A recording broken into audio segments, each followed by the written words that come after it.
नमस्कार दोस्तों, स्वागत है आप सभी का हमारे YouTube चैनल तत्काल एजुकेशन पे। दोस्तों उम्मीद करते हैं आप सभी बहुत अच्छे होंगे, आपकी तैयारी भी काफी जबरदस्त तरीके से चल रही होगी।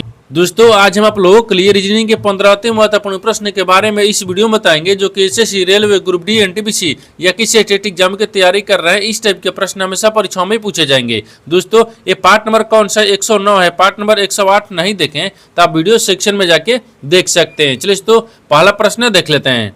दोस्तों पहला प्रश्न है, इसमें देखिए नीचे देखिए श्रृंखला श्रेणी में प्रश्नवाचक चिन्ह के स्थान पर कौन सी संख्या आएगी। देखिए नीचे यहाँ पर आपको एक श्रृंखला दिया है, इन श्रृंखला में बताना है कि इस प्रश्नवाचक के चिन्ह पर इन चार ऑप्शन में से कौन सी संख्या पर भरा जाएगा। देखिए तो यहाँ पर सबसे पहले प्रश्न को समझते इसमें बोलकर है, ठीक है ना। देखिए यहाँ पर क्या बोल रहा है, 8 से क्या हो रहा है, 12 हो रहा है, 12 से यहाँ पर 21 हो रहा है, 21 ले 37 हो रहा है, 37 ले आपको अगला संख्या ज्ञात करना है, फिर यहाँ पर आपको 98 हो रहा है। देखिए इन श्रृंखला को ध्यान से देखने के बाद में हमको क्या दिख रहा है, हमको यही दिख रहा है कि देखिए यहाँ पर 8 से क्या रहा है, 12 रहा है, तो 8 में अगर 4 को जोड़ देंगे 12 आ जाएगा, और 12 से क्या लिख रहे हैं, 21 लिख रहे हैं, तो 12 में अगर यहाँ पर आपको 9 को जोड़ देंगे तो 21 आ जाएगा, और 21 ले क्या लिख रहे हैं, 37 लिख रहे हैं, तो 21 में अगर यहाँ पर आपको 16 को जोड़ देंगे कितना आ जाएगा, ये 37 आ जाएगा, ठीक है ना। तो 37 में कौन सी संख्या को जोड़ेंगे, जो अगला संख्या ज्ञात हो गया, ठीक है ना। उसी प्रकार से देखिए यहाँ पर अगर ध्यान से देखिएगा नीचे, तो देखिए ये 4 दिख रहा है, ठीक है ना। देखिए ये 2 का स्क्वायर दिख रहा है, ये 2 का स्क्वायर क्या दिख रहा है, ये 4 हो गया।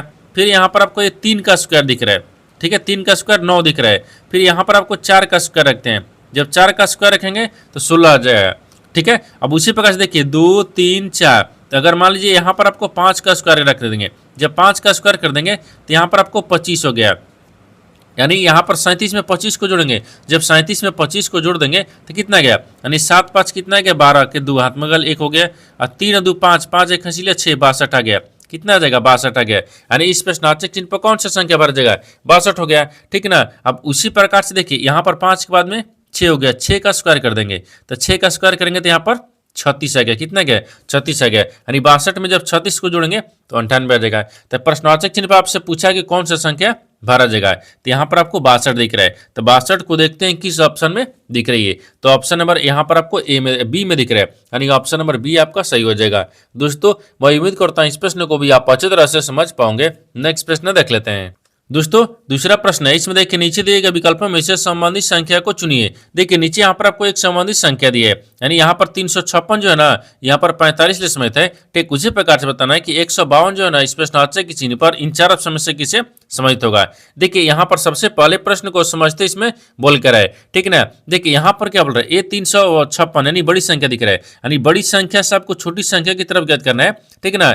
यहाँ पर उसी प्रकार से क्या रखते हैं, तो यहाँ पर भी 152 दिए, 52 से यहाँ पर छोटी संख्या को रखेंगे। देखिए यहाँ पर ध्यान से देखिए, ये आपको क्या करते हैं, अगर मान लीजिए देखिए 3 से क्या करते हैं, ये 6 आ रहा है, तो 3 में 6 को जोड़ देंगे, जैसे देखिए 3 में 6 को जोड़ेंगे तो 9 आ गया, और 9 में क्या करते हैं, 5 ले गुना करेंगे, यानी बीच वाली संख्या से गुना करते हैं, तो कितना गया, 9 5 45 आ गया, जो कि देखिए यहाँ पर आपको 45 दिया हुआ है, यानी इसको क्या करें, 45 ले समेत है, ठीक है। उसी प्रकार से देखिए 100 का लिख रहे हैं, 52 लिख रहे हैं, तो 152 में दोनों को जोड़ लेंगे, कितना गया, 2 1 3 आ गया, और 3 में बीच वाली संख्या को गुना करेंगे, यहाँ पर 3 को गुना कर लेंगे, कितना गया, 15 गया, कितना गया, 15 गया।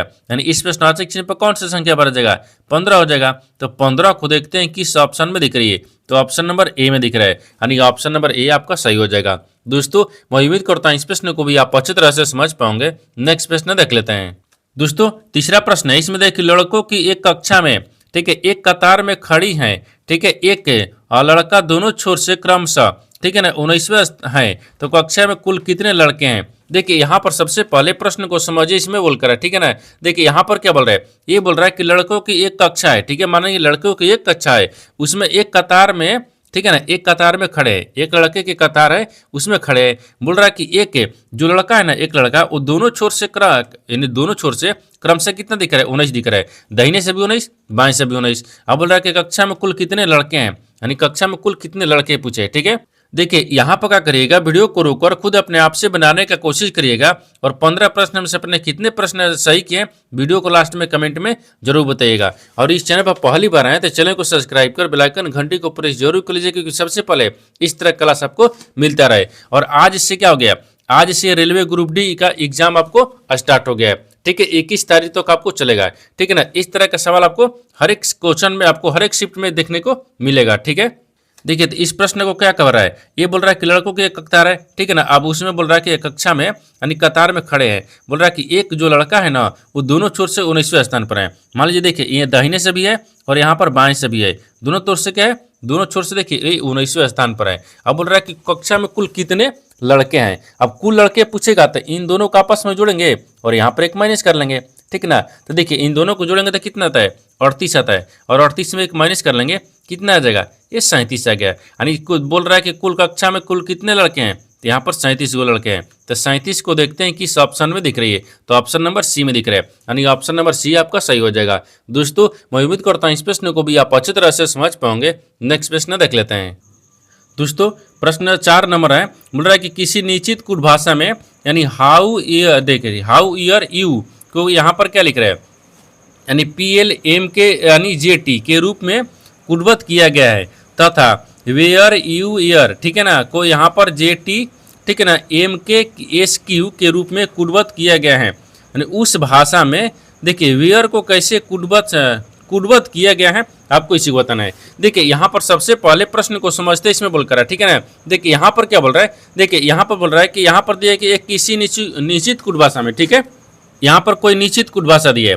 ठीक है ना, यहाँ पर देखिए हाउ एयर यानी यू को यहाँ पर PLMKJT के रूप में कुटबद्ध किया गया है। ठीक है, उसी कुट भाषा में देखिए हेयर यू ईयर को क्या लिख रहे हैं, यानी JT MK यानी SQ के रूप में कुटबद्ध किया गया है। तो उसी कुट भाषा में बताना है कि हेयर को कैसे लिखा जाएगा। देखिए तो यहाँ पर ना इस तरह का जो सवाल है ना वो रेलवे ग्रुप डी 2026 में सवाल पूछा गया, एग्जाम हुआ था ना, वो आपको इसमें सवाल पूछा गया है। ठीक है, ये देखिए इसको बनाने के लिए सबसे आसान तरीका क्या होता है, यहाँ पर जो शब्द लिखा है ना इन शब्द को हम यहाँ पर लिख लेंगे। ठीक है ना, जिससे देखिए यहाँ पर क्या लिख रहे हैं, हाउ लिखा है। ठीक है ना, यानी हाउ ईयर, ठीक है, हाउ ईयर, यहाँ पर यू लिख रहा है। ठीक है, यानी यू हो गया। देखिए इनको क्या लिख रहा है, तो PL लिख रहा है। ठीक है, फिर MK लिख रहा है, फिर यहाँ पर यानी J और T लिख रहा है। उसी कुट भाषा में देखिए वेयर और इतना लिख रहा है, तो यहाँ पर क्या लिख रहा है, वेयर। ठीक है, तो WHERE हेयर। ठीक है ना, हेयर यू, यहाँ पर यू रख लेंगे, हेयर यू यार को लिख रहा है। ठीक है, एयर लिख रहा है, फिर यहाँ पर बराबर में देखिए JT लिख रहा है, और ठीक है ना, फिर यहाँ पर MK लिख रहा है, फिर SQ लिख रहा है। ठीक है ना, जब इस तरह क्लिक देगा तो यहाँ पर कुछ करना नहीं है, यहाँ पर आपको कॉमन मिलाना है। ठीक है, क्या करना है, कॉमन को मिलाना है। देखिए इन शब्द में और इन शब्द में दोनों में कॉमन मिलाते हैं, कौन सा आपको कॉमन मिल रहा है। ठीक है, जैसे देखिए यहाँ पर क्या दिख रहा है, इसमें आपको यू दिख रहा है, ये क्या दिख रहा है, जैसे यहाँ पर आपको हेयर दिखे ना, देखिए यहाँ पर हेयर दिख रहा है, इसमें भी आपको हेयर दिख रहा है, इसमें भी आपको यू दिख रहा है। ठीक है ना, इसमें आपको यू दिख रहा है। ठीक है, यू दिख रहा है। उसी कुट भाषा में देखिए अब इसमें कॉमन मिलाएंगे। ठीक है ना, हाँ तो देखिए यानी PAJ, हाँ देखिए यहाँ पर आपको क्या दिख रहा है, यहाँ पर J और T दिख रहा है, J और T इसमें भी दिख रहा है, J और T इसमें भी दिख रहा है। ठीक है, उसी प्रकार से देखिए M और K, MK और इसमें भी कॉमन दिख रहा है, MK और इसमें भी कॉमन दिख रहा है। लेकिन आपको क्या पूछा है, हेयर का पूछा है। देखिए हेयर आपको यहाँ पर लिखा है, तो हेयर का कुट क्या हो जाएगा, यहाँ पर SQ हो जाएगा। क्या हो गया, SQ हो गया। तो SQ को देखते हैं किस ऑप्शन में दिख रही है, तो ऑप्शन नंबर यहाँ पर आपको ए में दिख रहा है, यानी ऑप्शन नंबर ए आपका सही हो जाएगा। दोस्तों मैं उम्मीद करता हूँ इस प्रश्न को भी आप अच्छी तरह से समझ पाओगे। नेक्स्ट प्रश्न देख लेते हैं। दोस्तों 5वां प्रश्न है, इसमें देखिए यदि संख्या 57, 18, 436 के प्रत्येक विषम अंक में 2 जोड़ा जाए तथा प्रत्येक सम अंक में 3 घटाया जाए तो इस प्रकार बनी नई संख्या में सबसे बड़े और सबसे छोटे अंकों के बीच के अंतर कितना होगा, आपको इसी को बताना है। देखिए यहाँ पर सबसे पहले प्रश्न को समझते इसमें बोलकर है। ठीक है ना, देखिए यहाँ पर क्या बोल रहा है, यदि संख्या यानी 57, 18, 336 में प्रत्येक विषम अंक में 2 जोड़ा जाए तो सबसे पहले यहाँ पर संख्या को लिखते हैं। ठीक है ना, यहाँ पर संख्या लिख लेते हैं, तो 57 दिया है। ठीक है, फिर यहाँ पर आपको 18 लिख रहा है, फिर 336 लिख रहा है। ठीक है ना, नहीं 436 दिया है ना, यहाँ पर आपको 436 लिखा हुआ है। ठीक है, बोल रहा है कि विषम अंक में 2 जोड़ा जाए, यानी विषम संख्या क्या बोल रहा है, 2 को जोड़ रहा है। तो विषम संख्या दिख रहा है, इसमें 2 को जोड़ देते हैं, तो 5 7 आ गया, इसमें भी 2 को जोड़ देंगे, ये 9 आ गया, इसमें भी 2 को जोड़ देंगे, तो यहाँ पर 3 आ गया। और विषम संख्या यहाँ पर दिख रहा है, इसमें भी 2 को जोड़ देंगे, तो कितना आ गया, ये 5 आ गया। ठीक है, आगे बोल रहा है कि तथा प्रत्येक सम अंक में 3 घटाया जाए, यानी सम संख्या में 3 को घटाते हैं। जब इसमें 3 को घटा लेंगे तो 5 बचेगा, इसमें भी 3 को घटा लेंगे, सॉरी यहाँ पर 3 दिया ना, 3 को घटा लेंगे तो 4, कितना बचेगा 1 बचेगा। ठीक है, इसमें भी 3 को घटा लेंगे तो 3 बचेगा। ठीक है ना, तब बोल रहा है कि तो इस प्रकार बनी नई संख्या में, देखिए ए बन गया नई संख्या। ठीक है ना, नई संख्या में सबसे बड़े और सबसे छोटे अंकों के बीच का अंतर कितना होगा। सबसे बड़ी संख्या, तो नई संख्या में सबसे बड़ा ई दिख रहा है, सबसे छोटा ई दिख रहा है, इन दोनों के बीच का अंतर ज्ञात करना है। तो देखिए 9 में से 1 घटा लेंगे तो कितना बचेगा 8 बचेगा, जिससे यहाँ पर 9 दिख रहा है, 9 में से घटा लेंगे तो 8 बचेगा। तो 8 को देखते हैं किस ऑप्शन में दिख रही है, तो ऑप्शन नंबर बी में दिख रहा है, यानी ऑप्शन नंबर बी आपका सही हो जाएगा। दोस्तों मैं उम्मीद करता हूँ इस प्रश्न को भी आप अच्छी तरह से समझ पाओगे। नेक्स्ट प्रश्न देख लेते हैं। दोस्तों 6वां प्रश्न है, इसमें देखिए दी गई श्रृंखला को देखिए और नीचे दिए गए प्रश्न का उत्तर दीजिए। गिनती केवल बाएं से दाएं की जानी चाहिए। अब बोल रहा है कि ऐसे कितनी सम संख्याएं जिनमें से प्रत्येक के ठीक पहले एक विषम संख्या और ठीक बाद एक सम संख्या आती है। देखिए यहाँ पर सबसे पहले प्रश्न को समझते हैं, इसमें बोल कर है। ठीक ना, यहाँ पर बोल रहा है कि दी गई श्रृंखला को देखिए, ठीक है, और नीचे दिए गए प्रश्न का उत्तर दीजिए। गिनती केवल बाएं से दाएं की जानी चाहिए। देखिए यानी इसका कहने का मतलब है कि नीचे यहाँ पर आपको एक श्रृंखला दी है, इन श्रृंखला में आपको बताना क्या है। सवाल देखिए यहाँ से पूछा है, बोल रहा है कि ऐसी कितनी सम संख्याएं, ऐसी कितनी सम संख्याएं जिनमें से प्रत्येक के ठीक पहले एक विषम संख्या है और अब बोल रहा है कि ठीक है बाद में एक सम संख्या है। तो सबसे पहले क्या करते हैं ना, यहाँ पर संख्या जो सवाल पूछ रहा है इसको जवाब देते हैं। देखिए यहाँ पर पूछ रहा है कैसे कितनी सम संख्या है, तो यहाँ पर आपको सम संख्या रखते हैं। ठीक है, सम संख्या, ठीक है ना, ऐसे कितनी सम संख्या है जिनमें से प्रत्येक के ठीक पहले एक विषम संख्या है, जिनके पहले क्या दिख रहे हैं विषम संख्या दिख रहा है। ठीक है ना, ये विषम संख्या हो गया। ठीक है, विषम संख्या हो गया। और बोल रहा है कि संख्या है और ठीक बाद में एक सम संख्या है, बाद में क्या दिख रहा है सम संख्या दिख रहा है। ठीक है, ये सम संख्या गया है। देखिए यानी इसका कहने का मतलब है कि इन श्रृंखला में आपको बताना क्या है, इन श्रृंखला में बताना है कैसे कितने सम संख्या है जिसके पहले विषम संख्या है, जिसके बाद में एक सम संख्या है। ठीक है ना, तो सबसे पहले हम क्या करते हैं सम संख्या को ढूंढते हैं। यहाँ पर सम संख्या कितना दिख रहा है, देखिए सम संख्या, यहाँ पर सम संख्या दिख रहा है 2 दिख रहा है, 2 के पहले विषम संख्या फिर इसके बाद में सम संख्या गया है। ठीक है, फिर यहाँ पर क्या दिख रहा है ये सम संख्या दिख रहा है, सम संख्या के पहले यहाँ पर विषम संख्या, फिर आपको सम संख्या दिख रहा है। ठीक है ना, फिर यहाँ पर भी देखिए सम संख्या के पहले विषम संख्या फिर इसमें सम संख्या दिख रहा है, और इसमें कहीं दिख रहा है देखिए सम संख्या आ गया फिर विषम संख्या दोनों तरफ आ गया है, नहीं दिख रहा है, इसमें नहीं दिख रहा है, यानी 3 को दिख रहा है, यानी 3 ऐसी सम संख्या है जिसके पहले विषम संख्या है जिसके बाद में सम संख्या है। तो 3 को देखते हैं किस ऑप्शन में दिख रही है, तो ऑप्शन नंबर डी में दिख रहा है, यानी ऑप्शन नंबर डी आपका सही हो जाएगा। दोस्तों मैं उम्मीद करता हूँ इस प्रश्न को भी आप अच्छी तरह से समझ पाओगे। नेक्स्ट प्रश्न देख लेते हैं। दोस्तों 7वां प्रश्न है, इसमें देखिए नीचे दिए गए विकल्पों में से संबंधित शब्द को चुनिए। देखिए नीचे यहाँ पर आपको एक संबंधित शब्द दिया है, यानी टाई जो है ना आपको गर्दन से समेत है। ठीक उसी प्रकार से बताना है कि टोपी जो है ना इस प्रश्नार्थ के चिन्ह पर इन 4 ऑप्शन में से किसे समेत होगा।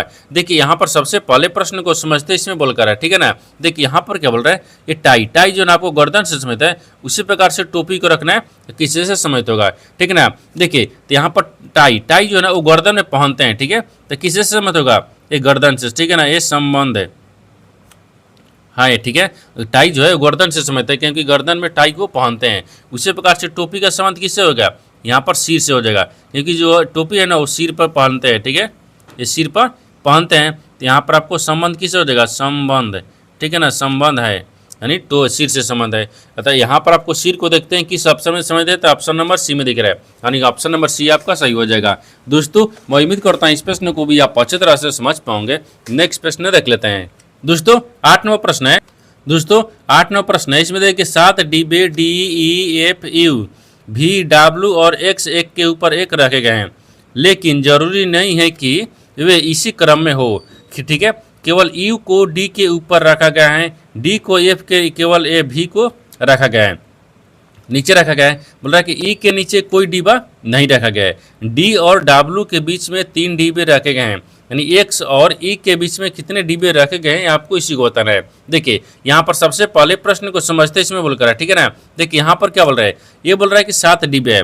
ठीक है, जो कि डी ई एफ यू भी डब्ल्यू और एक्स एक के ऊपर एक रखे गए हैं, लेकिन जरूरी नहीं है कि भी अभी इसी क्रम में हो। ठीक है ना, यानी इसका कहने का मतलब है कि देखिए यहाँ पर आपको क्रम संख्या 7 को दिया है। ठीक है, 7 डिब्बे हो गया।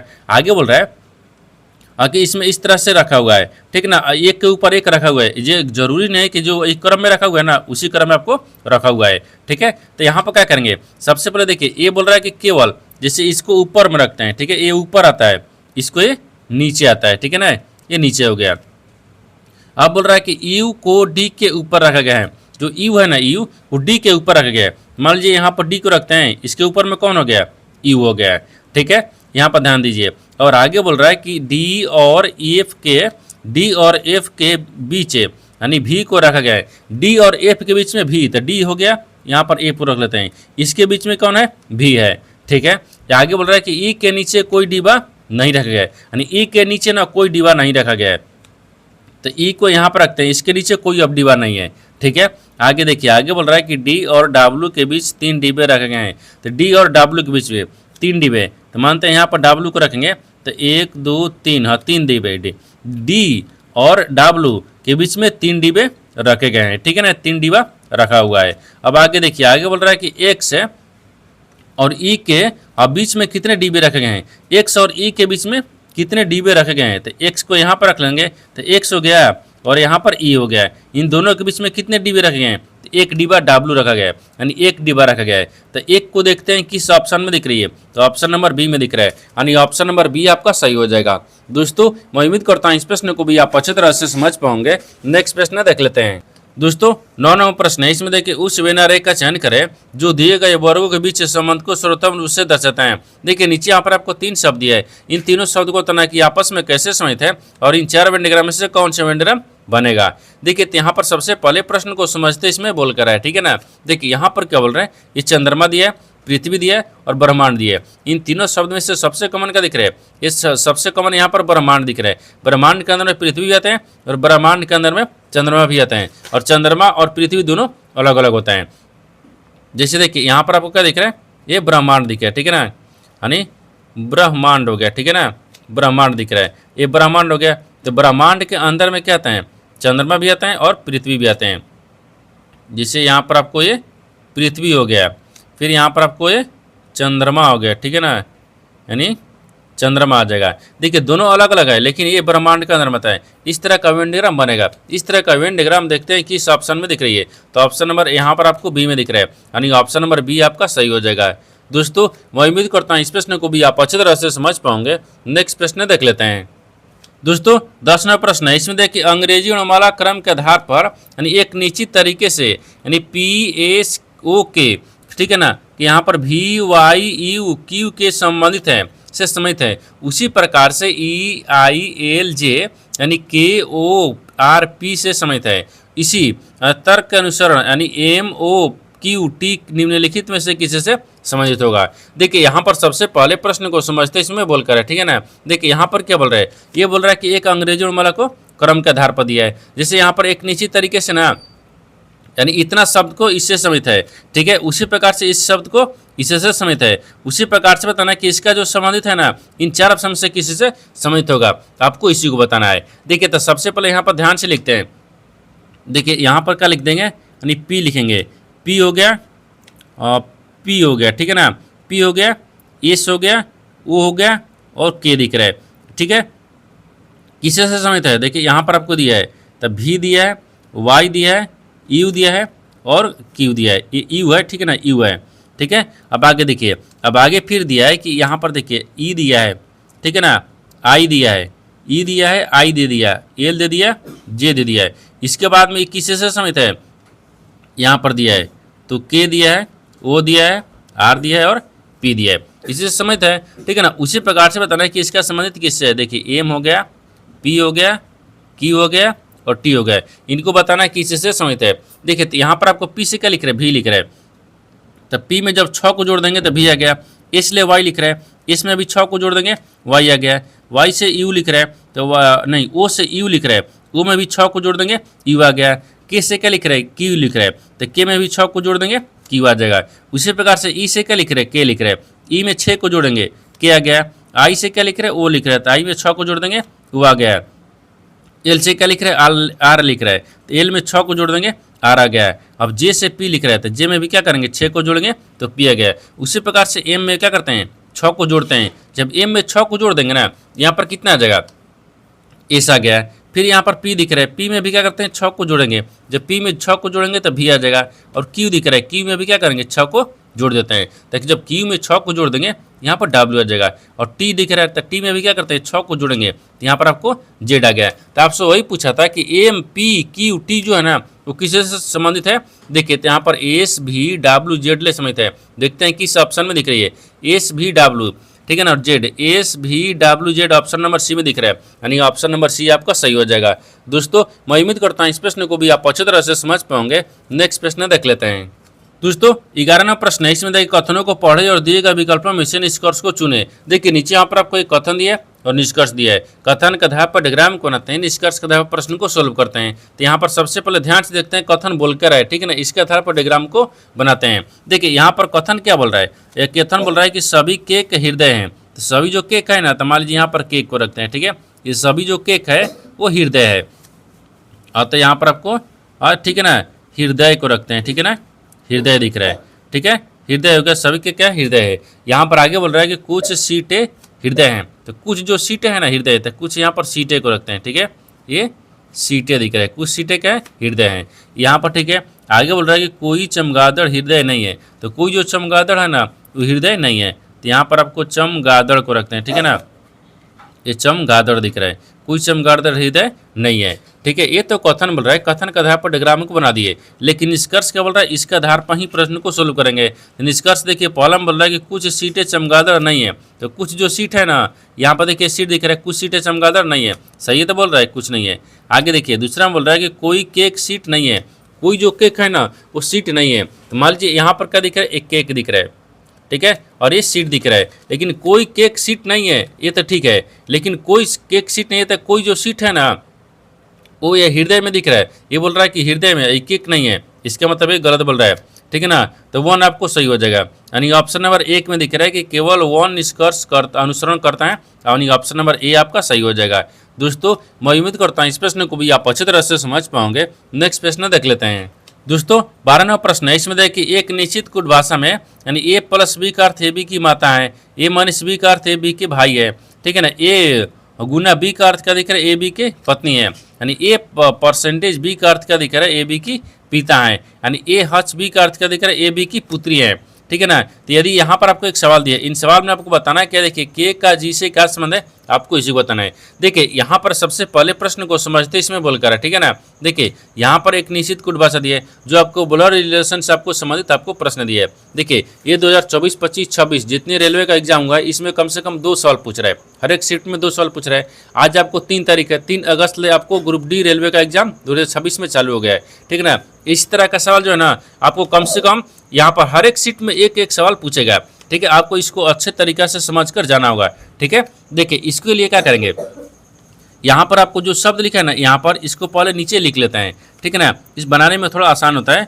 जिससे यहाँ पर आपको देखिए जी हो गया, ठीक है, फिर यहाँ पर आपको हच दिख रहा है, फिर यहाँ पर आपको ई दिख रहा है, फिर यहाँ पर आपको नहीं बराबर नहीं हच दिख रहा है ना, यहाँ पर हच दिख रहा है, ठीक है, फिर यहाँ पर सी हो गया, फिर यहाँ पर प्लस हो गया, फिर के हो गया, फिर यहाँ पर हच हो गया, फिर यहाँ पर आपको पी दिख रहा है, ठीक है ना। जब यहाँ पर लिख दिया बोल रहा है कि के का जी से क्या संबंध है आपको इसी को बताना है, तो के को जी से, तो के जो है ना आपको जी को क्या बोलेगा आपको इसी को बताना है। अब देखिए इसके लिए क्या करना है, यहाँ से आपको ऐसे लिखेंगे, ठीक है, इसको ऐसे चलेंगे, ठीक है, इसको फिर ऐसे चलेंगे, फिर इसको ऐसे चलेंगे, ठीक है ना। अब देखिए यहाँ पर आपको ध्यान से देखिए कि दाहिने से चलते हैं, जब पी को और के बीच में कौन सा चिन्ह दिया हच दिया है, यानी ए हच बी का अर्थ क्या दिख रहा है, ए बी की पुत्री है, यानी इसके क्या दिख रहा है ये पुत्री हो गया, तो यहाँ पर आपको पुत्री को रख लेंगे, ठीक है ना, ये पुत्री हो गया, ठीक है। आगे दिख रहा है कि देखिए यहाँ पर फिर क्या दिया प्लस का चिन्ह, के और सी के बीच में प्लस का चिन्ह दिया है, तो प्लस के चिन्ह दिया है,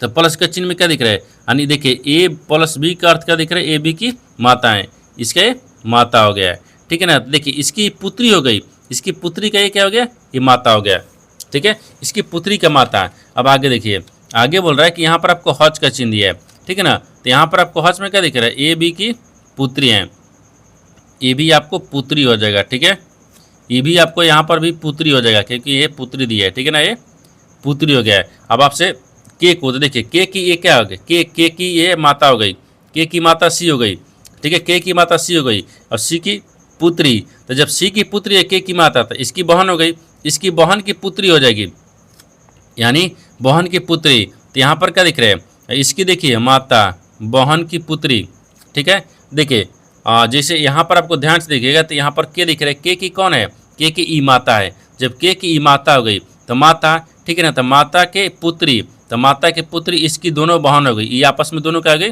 ये दोनों आपस में बहन हो गई। और बहन की पुत्री, तो बहन के पुत्री, तो माता की बहन, ठीक है ना, तो माता की बहन हो जाएगी, ठीक है। तो यहाँ पर क्या बोलेगी, के जो है ना जी को क्या बोलेगी, माता की बहन बोलेगी, ठीक है ना। तो माता की बहन देखिए किस ऑप्शन में दिया, तो ऑप्शन नंबर डी में दिया है, यानी ऑप्शन नंबर डी आपका सही हो जाएगा।